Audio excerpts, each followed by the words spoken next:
In this video, I'm going to show you three steps that you need to take to get your wife back, even when she has given up. Right?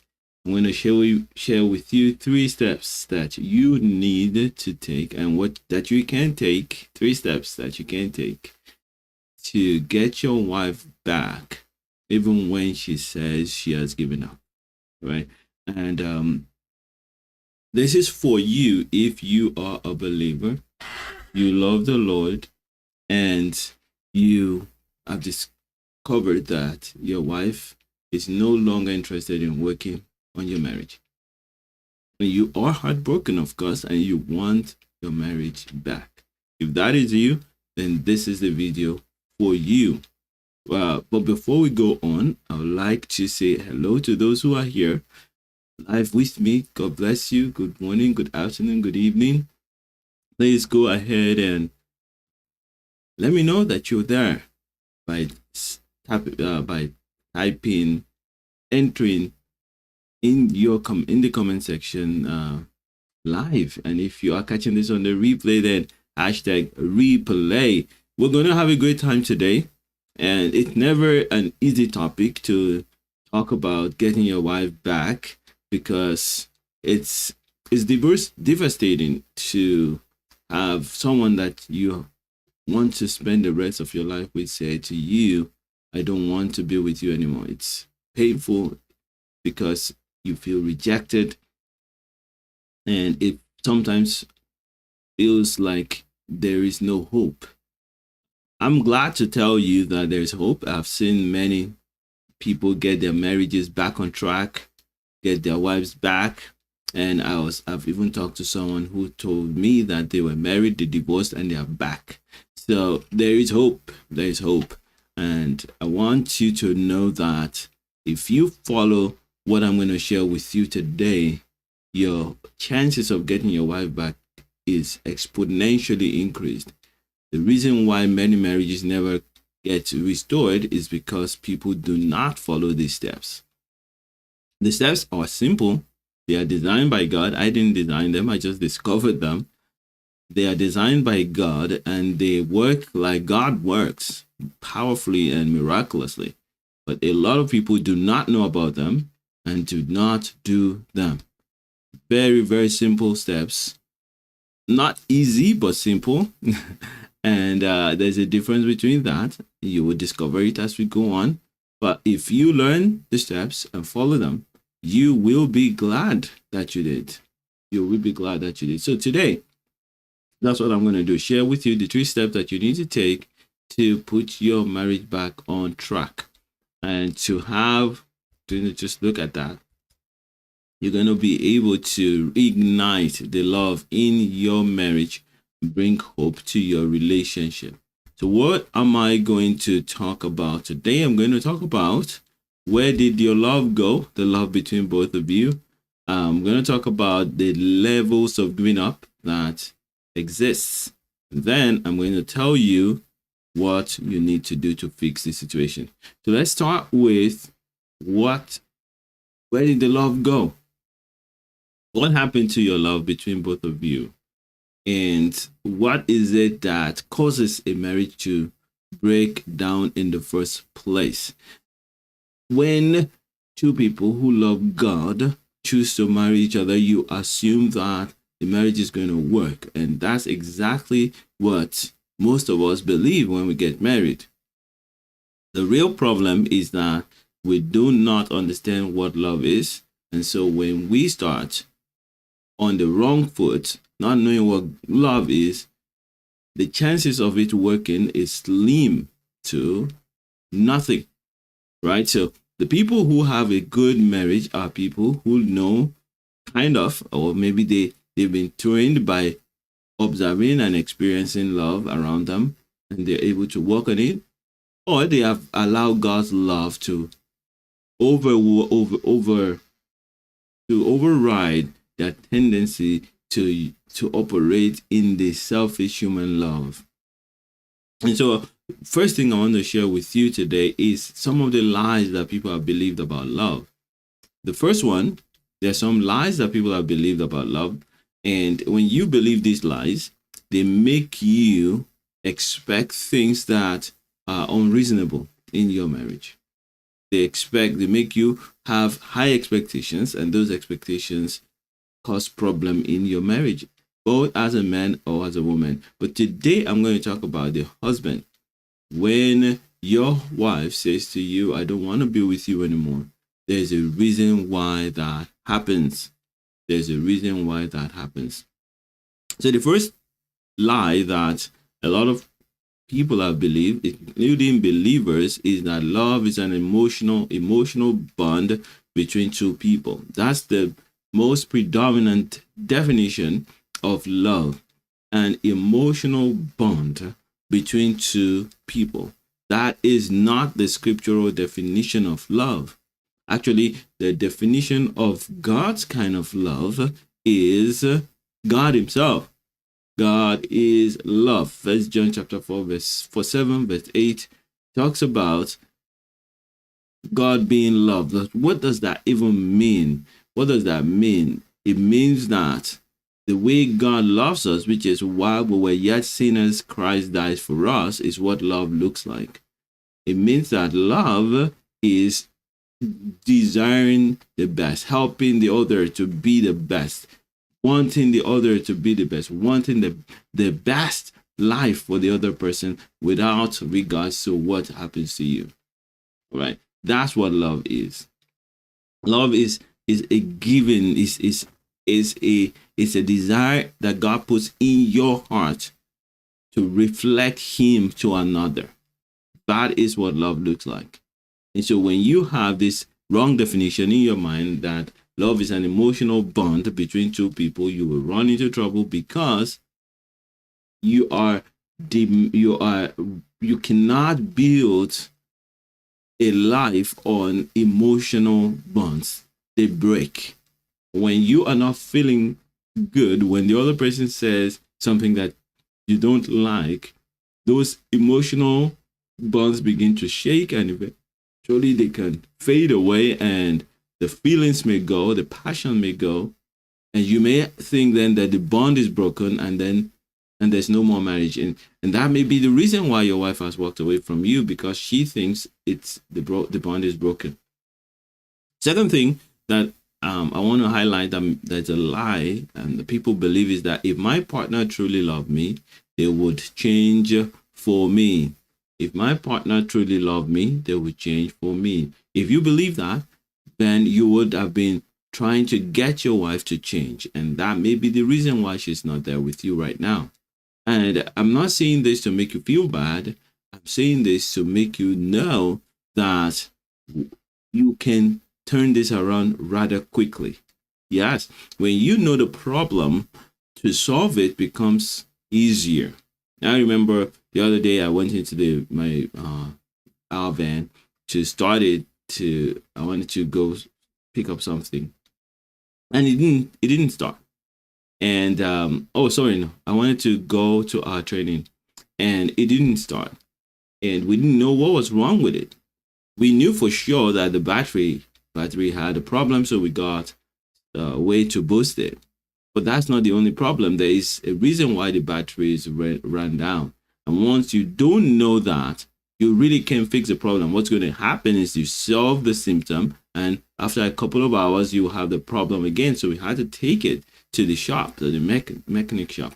And they discovered that the alternator had a problem, and replaced the alternator, and we've not had that problem anymore. All right. So when you know the real source of a problem, you can fix it. So the real reason why marriages break down is what I'm sharing with you. There is a misunderstanding of what love is. And when your partner, your spouse has this misconception, they're going to want to give up and move away. But we can fix that. If that's the reason why she's not there, we can fix that by helping her see the other side of the picture. And if it is you that has that problem, then we can fix that too. If it is both of you, you can fix yours, and hopefully you can help her fix that too. So if my partner truly loved me, they will change for me. And I see people every time trying to change their partner, trying to say, you know what, he doesn't like to buy me flowers, or it's not so caring, is or she is very disrespectful, she doesn't know how to cook, she doesn't like to do the laundry, I wish she would just do that. And they feel so sad when their spouse is unable or is unwilling to change, and eventually that breaks the marriage because of this subconscious lie that if my partner truly loved me, they will change for me. That is a lie. They don't need to change for you to love you. As long as they desire the best for you, they love you. Because what you think love is not necessarily what love is. If it's real love, it always feels exciting and passionate. People are getting to learn this and not make these mistakes anymore. But some people still do believe that I've lost that passion. That's why you hear something like, I've fallen out of love for you. The passion is gone. The excitement is gone. And maybe it's not real. Maybe I made a mistake. Maybe I rushed into this marriage. Yes, it's possible that you rushed into the marriage. Obviously, it may be that you really did rush into the marriage, but it doesn't mean that there's no love there, and that because the passion is gone, the love is gone. The love is not about passion. The love is about a desire and a determination to love. We love one another, we will not hurt each other. No, not necessarily.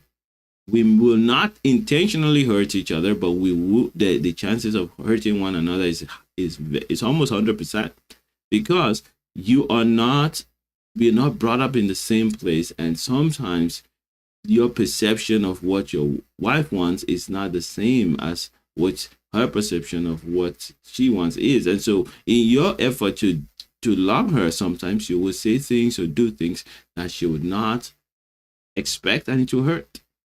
It was. So when people have this misconception, once they get hurt by their spouse, they then begin to think that maybe he doesn't love me, maybe she doesn't love me, and the moment you start with the doubt, it just grows. But when you know that yes, she can love me and he can love me and still hurt me, then when you're hurt, you're able to look at it from the right perspective and make the necessary changes.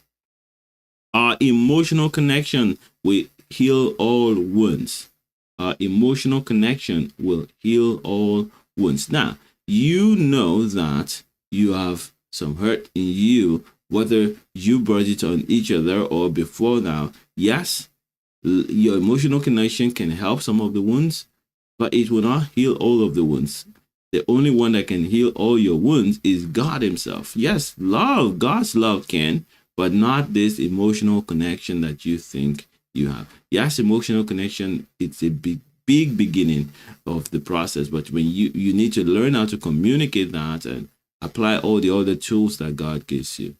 True love means never having any conflict. Of course, many people now know this, and sometimes you can know this in your head but not know it in your heart, and still resent your spouse for having conflict with you. I've seen wives or husbands saying to their wives, there's nothing that I say that makes sense to you, or whenever I say something, you don't approve of it. Yes, they don't have to approve of it. They are two of you. They may not agree with you, and it's not because they don't love you. It's because they just see things from a different perspective. And there's no need to make that a big problem. But when you don't know that, you assume that, well, the reason why they don't accept everything I say is because they don't love me. That's absurd, but it's not absurd when you think like this. You assume that when we love one another, we will just see everything in the same light and it will be beautiful. And even when they don't see it in the same light as me, they will just accept mine because they love me. That is what we learn by watching fiction and reading fiction. It's not real. It is not real. So that's where many of these problems start. Now, before I get to tell you, or just to wrap all of that up, I want to say to you, as a husband, there are different levels of giving up that happens. Several levels. The worst case, I'm going to start from the worst case, is you're divorced. You are divorced. So she gave up on you and divorced you. but she's not remarried, and you have children together. Every single one that I'm going to mention today, there's hope of recovering the marriage. So if your case is not as bad as this, then your hope is better, right? So you're divorced, but she has not remarried, and you have children together. There's hope. There's hope. I've seen that happen before. Or she has filed for divorce, that she has been planning on for at least 2 years. So usually before your wife will file for divorce against you, he would have been planning it for a while. And so if that has happened, it's bad, but it's not the worst. You can still recover that. She has moved out and rented her own place. It's not as bad as a divorce, but it is bad all the same, but it's not the worst. So there's always hope. No matter what I say about how she has given up, there's still hope. All right. So she's moved out. She's rented her own place. There's still hope. She's moved in with another man. She knows she's in sin, but she doesn't care. There's hope. She has moved out, but she's staying in a temporary location. There is hope. Yes, when she's staying in a temporary location, there's still hope of bringing her back home. She has moved to the guest room in the same house. That's still giving up. She's still in the same bedroom, but she says she's tired and unresponsive. So this is where I hope many people would start taking note. When she's still in the same bedroom, but she's complaining that I'm tired. When she says that, she doesn't mean she's giving up. She's not reacting to you, but she's still in the same room. She's still in your bedroom. She has not given up. She's just trying to get your attention. All right? And then the last one is intimacy is reducing fast, and she's asking to see a counselor. If you can pick it up from here, if you can take note that she's really frustrated at this point, and you work hard on the things I'm going to share with you today, you will recover your marriage way faster. But regardless, if you are at the worst case of that, what I just shared with you, where you are divorced, but she's still there, you're still communicating, and you have children together, there is still hope. Now, what do all of this mean? Why would your wife say she's giving up? Because she doesn't feel safe with you. In her mind, in her brain somewhere, she has said, I'm better off on my own, alone, or with someone else. She's made up her mind. She's convinced that being with you is very bad for her. Dangerous for her, dangerous for her children, dangerous for her health, dangerous for her future. And she has concluded that it's better to be alone or to be with someone else. In fact, she has tested it. Maybe you have had to travel a few times, and she feels that I'm way better off when this man is not here. I'm way at peace when this man is not here. And that's why she has given up on you, and she has moved on. The good news is that we can change that. We can turn that around. The bad news is that you got to work. The work is simple. It's not so difficult, but you got to do it. Now, what is the source of all these problems? Where do they come from? What are the complaints that your wife may have against you? Number one, lack of emotional connection. When a woman doesn't feel connected to her husband, she is going to feel frustrated, because women love emotional connection. Not all. So when I say your wife, I mean most cases. That's where the problem is. So when you cannot connect properly emotionally with your wife, and she's trying to do so, after a while she gets very frustrated, and she'll conclude that there's no way that she can continue with this kind of life, where she cannot feel free to speak with you and enjoy fellowship with you or connection with you without you getting into an argument. It's a lack of emotional connection, when she has to tell you everything, and no matter what she says, you find fault in what she says. And that leads to frequent argument, terrible communication. So when there's communication problems, when she's trying to joke with you, you're angry. When you're trying to joke with her, she's angry. When you say what you want, he doesn't understand. She doesn't understand you. And when you say what you want, she gets angry. When that happens so often, the wife feels that there's a problem. Infidelity is also another one. Of course, if you're cheating on her, she doesn't want that. She nobody can trust. Nobody can have a great relationship when there's no trust. There's lack of support or appreciation. So when your wife feels that she's not being supported in her work, in her business, she's going to begin to feel like leaving you, or she's not appreciated for the work that she's done. Now, of course, if this is the only problem and every other thing works, that will not lead to breaking your marriage. But usually they all add up. These things add up. So there's difference in interest. So you're just living two parallel lives, and eventually you're just diverging, and before you know it, the marriage breaks. There's abuse, or verbal abuse, physical abuse, or toxic behavior. Always shouting and angry, all of that can destroy marriage.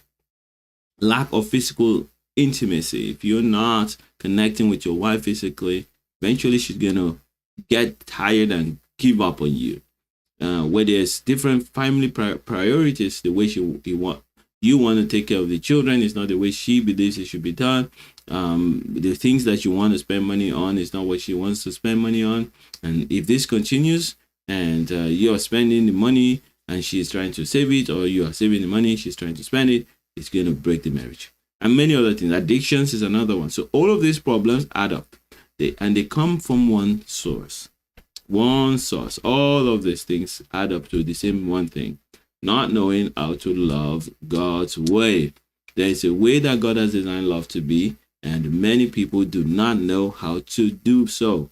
When you don't know how to love God, love the way God designed love, you will run into all of these problems. That's why people will not communicate properly. That's why people would be unfaithful to one another. It is all from love. Love. But we don't know love. So we define, and I shared that with you before, most people define love as an emotional bond, but that's not how God defines love. God defines love as a desire for the best in the other, the best. So when you desire the best in your spouse, when you desire your wife to be the very best that God designed her to be, that's what love looks like. But most times we don't know that. This is how we define love. We have what the way I've written it, and I call it is selfish desire to find someone who will make me happier and hopefully be happy with whatever I'm able to give to them. So that's how we define love. We don't want to say it that way, but that's how we express it. You want someone that will make you happy, but you hope that that person will not demand too much from you. So you want to be happy, but you don't want to be uncomfortable. That's how you call love. And the same, your wife is doing the same to you. She wants to be happy, but she doesn't want to change much. So we don't want the discomfort, but we want the result.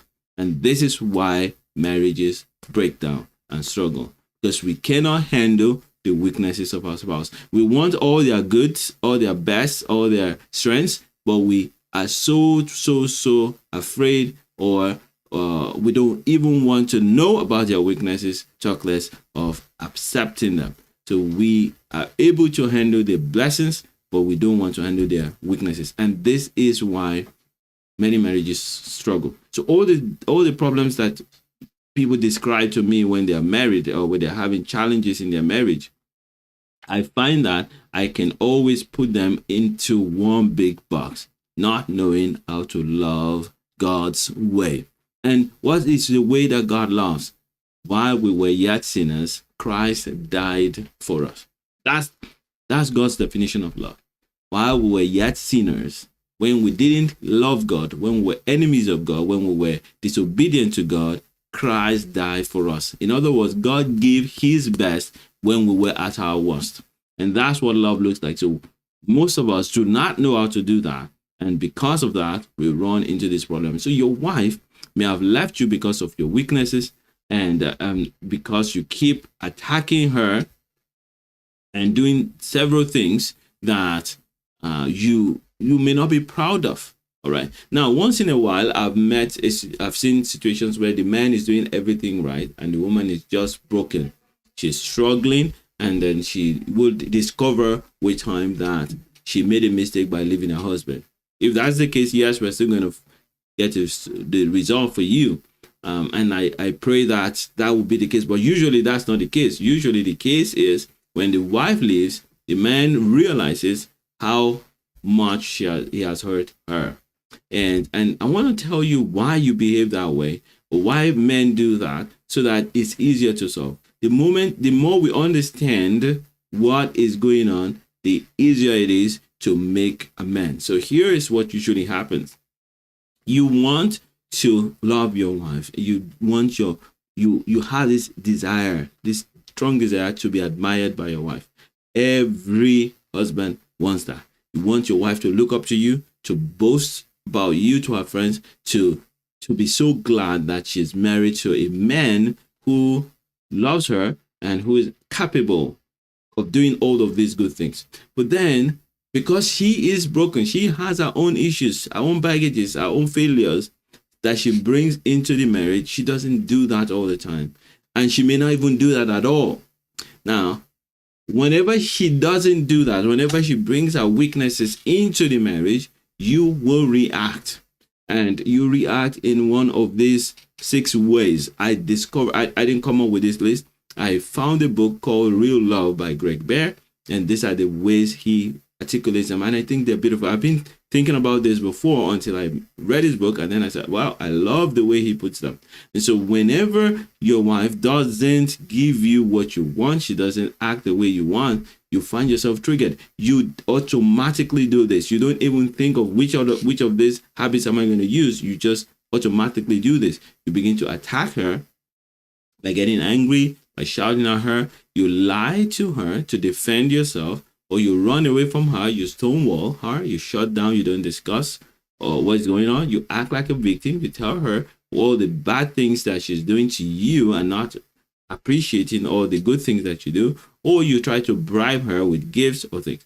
Every time you do that. Now, these things may feel good for a second or two or for a few days, but they eventually destroy your marriage. And that's how we got to where we are now. And this is going to lead me to now tell you the 3 things that you must do right now if you want to change all of that. Now, if you are watching your live there, I can see you. I don't know who's there, but I know you're there. So say hello, say hi. I'll be happy to hear from you. And if you have any questions for me as I'm talking and something triggers in your heart, please do not hesitate to say hello. I'll be happy to connect with you and celebrate you. Now, let me go on now to tell you exactly what you must do if this is the situation. You discover that you've been attacking her, you've been lying to her, you've been running from her. Now, all of this I'll explain in details in another video, maybe tomorrow. You've been trying to act like a victim and just tell her all the good things that you've done that she's not appreciative of, or you've been trying to bribe her with things and it's not working and now she's left. What can you do to turn things around? The first thing I will say to you is do not beg her to come back. Let her go. So important. Always remember that. Why do you do that? Because you do not want her to assume that all the changes you're going to start to make is because you want her to come back. Because if you do that, you prolong your time away. You prolong it. Right now, what you need to do is accept that I've been a fool. I've made mistakes, and I can understand why you will want to leave. If I were in your shoes, maybe I would leave me too. But I'm going to try my best. Now that I've seen my mistakes, I'm going to try my best to be a different man. And I would like to offer you the opportunity to be part of my journey and to be a blessing to me as a friend. That's how you're going to say that. That's in essence what you need to communicate, that I'm going to try to change, but I understand why you have to leave. But it's always open. If you really want to come back, I'm willing to have you back because I know that I messed up. Now, once you put that on the table, you've created a room for her to come back. So that's why you must stop. The first thing is do not beg her. Now, maybe you've already done that. Maybe you've been doing stuff to control her, you beg her, and that's what most people do. They beg. Once begging is not working, they get angry, they shout. It's not working, they start bombarding her with all sorts of scriptures to make her feel guilty, so you want to guilt her back. Now, all of these don't work because they are designed to make her not choose to stay, but stay because you have tried to force her to do so. And that's not going to work for you. You don't want to be rejected, but you don't also want to force someone to like you or to stay with you. Your wife that you have, you won't enjoy love with her if she doesn't choose you. Real love must be freely given. You cannot manipulate someone to love you and enjoy the love. You may enjoy it temporarily because it's better than zero, but this is not the kind of love that lasts long. It may be what got you here in the first place. So do not try to beg her, do not try to cajole her or bribe her or attack her. Don't use any of those to get her back to stay. What you want to do is recognize that this is where she is. Now, if she's in one of the cases where she has not left the home, she's just unhappy, she just says, you know what, this can't work, and she's articulated it to you, and you can see it in her body language that she doesn't want to try anymore. The same, you can say, you know what, I can see what you're saying. I'm so sorry for not trying hard enough before now. That's if you know that you're the one doing all of that. And I'm going to make changes, and I do hope that the changes would be enough and on time for you to be a partaker of it, because you have sown some of these seeds in my life, and I hope that you will be a partaker of the result. Something like that. And then you begin to do the work that needs to be done. So the first thing is to let her know that you're sorry, let her know that you made a mistake, let her know that you intend to change, and you're going to start working on it. Now, that's the first step. And of course, part of that first step is to understand all the things that I've just said to you about the way we see love. Because if you don't understand how you are being perceiving love, no matter how much you try to change, you're going to mess things up. You cannot change your behavior when you don't change the way you think. The way you think is what inspires your behavior and your attitude. So you need to change the way you think about marriage, the way you think about love, so that you automatically change the way you act. So this is what you're going to start to do to change. Once you've told her what you want and you're not begging her, the next thing you're going to do is then start to work on yourself. Now, while you're working on yourself, I will also suggest that you do not try to discuss anything about your marriage or your relationship. Don't say, how can we get together? I want us to have a time together to just be alone. I want to take you out on this date. No, do not do that unless she initiates it. And if she starts to initiate that, then you will know that the marriage, there's hope, more hope is coming into the marriage. This is why you must not do that, because you will not know if anything is happening. If you start doing that, if you start trying to get her to come home to eat with you, if you start trying to get her to go for a dinner date with you, if you try to make her play games with you, do not initiate any of that. You leave that alone and you let her initiate that. But meanwhile, you are working hard on changing the way you think about marriage, the way you think about love, and the way you react to her, and the way you fill your own heart with God's love and joy, so that you don't demand it from her and try to yank it from her like you were doing before. Okay, so that's the first step, and that's the first step is to tell her that you're ready to change. Second step is to begin to change by changing the way you think. Now, the final and the third step is to inject love into your relationship. All right. So first step, let her know that you messed up, accept that, and of course figure out what you did wrong. The second step is make those changes in the way you think by understanding what real love looks like and how to connect yourself properly with God, draw from God's love, repent of the things that you have done against God, plug in properly with God. And the last step is then inject real love between you and your wife. And how do you do that? You focus on learning her dreams, her visions, our aspirations. When a person is invested in helping you become who God designed you to be, you are attracted to that person. You will love that person, and you already have a lot going for you. She's this woman that has already decided to marry you. She has children with you. If she's still at home, she lives in the same house with you. You know many things about her. Then, if you inject what we know as God's love into that marriage, you have a whole load of things that will be working for you. Now, when I say inject God's love into your marriage, I'm talking of really becoming deeply interested in serving her the way God designed you to serve her. And the way God calls us as men to serve our wives is to enable them to be obedient to Him, to know Him, and to obey Him. That's the call. Now, if you are not in that zone, then you're not going to be able to do this as fast as you need to do it.